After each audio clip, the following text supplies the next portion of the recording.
Agora vamos falar de uma ferramenta chamada Qui Quadrado. É até confuso, né? Até estranho falar isso, Qui Quadrado. E a gente usa ela como? Quando a gente tem dados discretos, tanto para o eixo X como para o eixo Y. Tá certo? Às vezes a gente força um pouquinho a barra e algo que é contínuo a gente joga como discreto para poder fazer a nossa análise. Vamos lá, gente? Talvez você nunca ouviu falar, inclusive, nessa ferramenta, né? Quem desenvolveu foi o Carl Pearson, certo? Isso aqui é uma equação, né? Por isso que é aqui quadrado, onde ele faz uma análise entre o que é observado e o que é esperado. E aí ele pega isso em vários valores, combina e chega no resultado para a gente usando o famoso P-Valley como teste de hipótese. Essa é a parte boa. Então, o Q quadrado é uma distribuição estatística principalmente para análise de dados categóricos, como eu falei. Ele é amplamente utilizado para fazer inferências, principalmente testes que envolvem hipóteses sobre distribuição de dados. Então, gente, essa equação que a gente tem aqui, que é usada, tá? A gente não vai fazer a conta, mas é possível ver, inclusive, assim, a gente consegue fazer essa conta facilmente, não é difícil. E quem desenvolveu isso foi esse cara aqui, gente, o Carl Pearson, tá?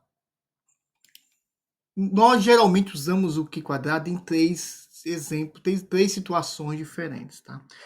Quando eu preciso fazer o que ele chama de goodness of fit test, tá? Isso é inclusive a palavrinha formal que tem dentro do Minitab, né? O objetivo desse seria verificar se os dados observados se ajustam a alguma coisa que você espera, tá?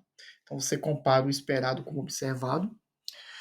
O segundo é o teste de independência, avaliar se duas variáveis têm associação ou não, são dependentes ou não. Tá? E o teste de homogeneidade, avaliar se várias amostras, né? Nós temos aqui populações também, tá, gente? Mas o que tem mais sentido é usar amostra, tá bom? Apresentam proporções similares em categorias específicas. Tá legal? E aí, gente, nós temos esses três cenários. Eu vou até tirar a população, sabe por quê, gente? Não está errado. Mas tudo que a gente trabalhou com teste de hipótese até agora foi sempre associado à inferência estatística. Então, eu vou manter isso aqui. Tá? Existem ferramentas estatísticas que é para a população, mas eu não cheguei a abordar nenhuma delas. Então, para não misturar a sua cabeça, fica assim melhor. E aí? Vamos fazer exercício que é melhor? Vamos? Vamos lá. Verifique se o fato de ser uma mulher influencia nos votos rasurados em uma cidade. Né? Ou seja, será que o fato de ser homem eu tenho mais voto nulo? Tá? A palavra melhor seria nulo, né? Mas tudo bem, já deixei rasurado aqui. Ou não, não tem nada a ver uma coisa com a outra, gente. Sendo um homem ou mulher, a proporção é aproximada de um com o outro. Então é assim que você trabalha, tá vendo? Eu estou analisando aqui homem e mulher com relação a que se votos são rasurados ou não, tá vendo? Dois atributos, tá vendo? Entendeu? Vamos pôr aqui quadrado aqui, gente. Esse exercício 1 aqui, tá, gente? Eu coloquei exercício 2, mas esse aqui vai ser outro exercício. Olha, eu tenho a questão aqui do sexo, homem e mulher, a quantidade de votos válidos, a quantidade de votos nulos ou rasurados, tá? Beleza. Aí, eu jogo isso no Minitab, ele vai fazer uma proporção que deveria ser e vai fazer uma proporção do que é observado. E aí, se esses valores estiverem muito próximos, aí eu volto até aqui de novo, tá? Se esses valores estiverem muito próximos aqui, eu vou ter um determinado valor de R-square. E eu converto esse valor em p-value. Então, quanto menor o R-square, maior o p-value vai ser maior também. Tá? Então, essa conta do p-value por R quadrado, eu não sei fazer. É uma coisa dos estatísticos. Mas é importante a gente ter ciência disso. Então, vamos lá, gente. Como é que eu faço aqui? Eu vou aqui, stat, tables, quiz square testes. Tá? Aqui eu já tinha colocado um exercício antes. Olha o que é legal, gente. Eu não preciso calcular o total de votos que teve para homens, o total de votos para mulheres, o total rasurado, não. eu só jogo a proporção que aconteceu e ele vai comparar, né, esse é o real, né, e ele vai, observado, desculpa, e ele vai comparar com o que deveria ser. Vamos lá? Então, eu vou clicar apenas nessas duas colunas, gente, C3 e C4, tá? Eu não consigo colocar o label, gente. Ele não tem espaço aqui, tá vendo? Então, a gente vai ter que memorizar isso. Então, assim, fazer o quê, né? Dá um OK. E aí, gente, olha como... Esse é o relatório estatístico, gente. Acabou. Não tem gráfico, não tem nada, tá bom? Nesse exemplo aqui, ele está colocando o seguinte, ó. A linha de cima, ele está dizendo que expected counts are printed below observed counts, tá? E aí, o que acontece? Ele está dizendo que os valores aqui, os valores reais são esses, tá? E esse aqui é o contado e esse aqui é o observado. Desculpa, esse é o observado e esse é o esperado. Pronto, chegou as palavras certas. Então, teve 300 pessoas, aqui no caso um é o homem, tá? Eu vou considerar aqui um como um homem e o dois como mulher. Vamos ver se é mesmo, só para confirmar. O primeiro é homem, 300. Isso. Então, o que nós temos aqui? Eu não consigo mudar o label aqui, tá, gente? Me desculpa. Eu podia colocar aqui, né? Se eu quiser, tá? Mas aí ia ficar feio, tá? Então, deixa quieto. Opa. Fiz alguma besteira aqui, gente. Tá, deixa eu apagar isso aqui já, para não bagunçar, gente. Deixa eu deixar o jeito aqui bonitinho. Aqui é o homem, aqui é mulher, tá?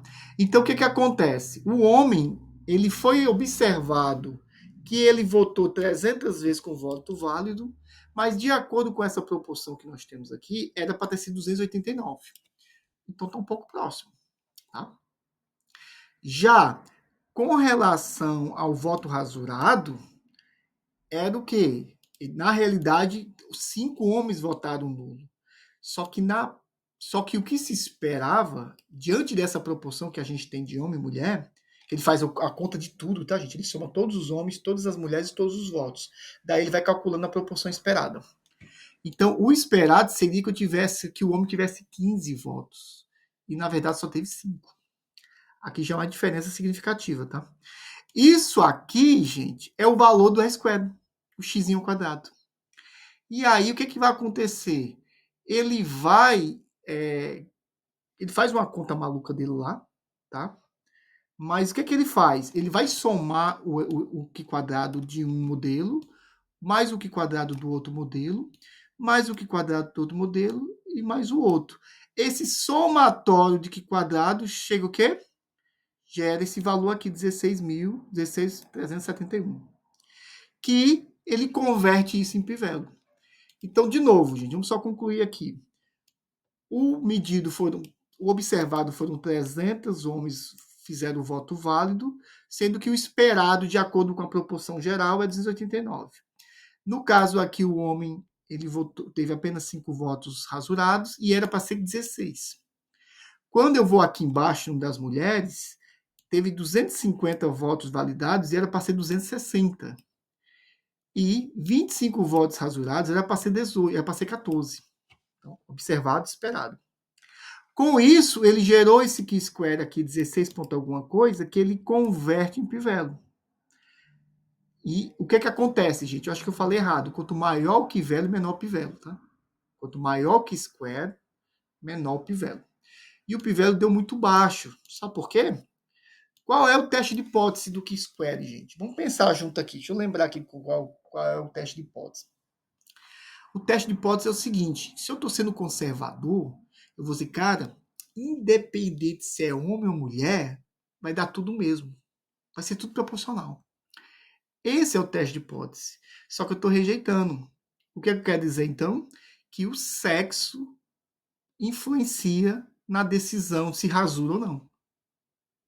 Entendeu? Porque eu tenho que rejeitar a hipótese conservadora. E a hipótese conservadora é que não há interferência se é homem ou mulher para impactar no resultado final. Entendeu? É isso, gente. Não tem gráfico, não tem outras informações, tá? Mas é bem legal. Vamos fazer o segundo exercício direto? Vamos? Para não ter que fazer outro vídeo? Vamos lá.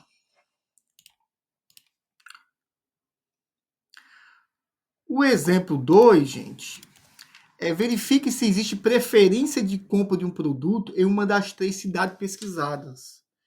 Então, imagina o seguinte, imagina que você é vendedor e você quer saber se aquele produto específico está vendendo mais em uma cidade ou não, em termos de proporção, tá? Não é só contar a quantidade de produtos.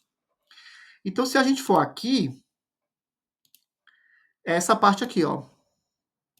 Ou seja, eu tenho a questão de preferência e não preferência, tá? Eu tenho que ter sempre a dualidade, tá, gente? Ó, para trabalhar com pi quadrado, é válido, não válido, tá? Preferência, não preferência, tá? Ele precisa entender a dualidade para ele calcular a proporção que é esperada, comparando, né, com a observada. Então, eu tenho 3 cidades aqui, a quantidade de itens preferencial e não preferencial. Tá? Essa coluna não serve para nada, viu, gente? Porque ele faz a conta sozinho. E nem também é da cidade, eu não consigo colocar. Então, se eu for aqui, eu vou colocar preferência e não preferência e só. Ele faz o resto. Fazendo o resto, pessoal, o que é que nós temos aqui? Olha, o pivete já deu diferente, hein? Tá? O Q quadrado já deu menor. Vamos entender aqui, ó. Aqui eu tenho cidade A, cidade B, cidade C.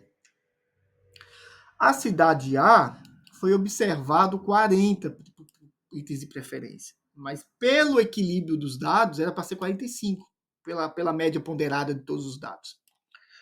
Tá? Essa diferença, fazendo aquela conta, gerou um Q quadrado de 0,556. De não preferência foi medido 60, sendo que o esperado era 55. Está próximo. Com relação à cidade 2, era 50, né, o medido, e o observado foi 45. O mesmo resultado aqui, inclusive. Né? 0,566. E aqui também é a mesma coisa, tá? Era 50 e ficou 55. Na cidade C, gente, ficou tudo muito parecido, viu, gente? Tá? Então, assim, foi coincidência ter esses números tudo igual, tá bom? Se a gente olhar a tabela aqui, deve ter alguma lógica, né? 40, 60, 50, 50, 45, 55. É. Então, assim. Beleza, gente. Vamos seguir aqui. Dessa maneira, né, 40, 60, 50, 50, 45, 55. Tá certo, gente. Tá? Apenas houve uma coincidência. Com isso, o que é que ele está me dizendo no pivelo aqui, gente? Que eu não posso rejeitar a hipótese conservadora. E qual é a hipótese conservadora? Que não há impacto. Independente da cidade, proporcionalmente falando, as pessoas preferem e não preferem os mesmos produtos. Então, não tem um produto especial ou não tem um produto rejeitado numa determinada cidade. Eu, como vendedor, continuaria vendendo normalmente, tá, em todas as cidades. Tá bom? E é assim, gente. Então, o teste de hipótese é sempre igual ou diferente. Eu não consigo colocar o teste de hipótese também maior ou menor. Ele não me dá essa opção, gente. Ó. Ele não tem nada.